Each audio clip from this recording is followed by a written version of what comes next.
A bidet is a bathroom fixture that is designed to help clean the genitals and anal area after using the toilet.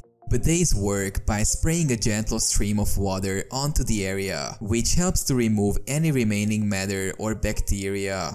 The water is usually warm and can be adjusted to the desired temperature. There are two main types of bidets: standalone bidets and bidet toilet seats. Standalone bidets are separate fixtures that are installed next to the toilet, while bidet toilet seats are mounted on top of the existing toilet and replace the regular toilet seat. To use a bidet, a person typically sits on the toilet as they normally would and then uses the controls on the bidet to adjust the water temperature and pressure. They can then use the water to clean themselves and then use toilet paper or a towel to dry off. Some bidet toilet seats also include a built-in dryer that can be used to dry the area after cleaning.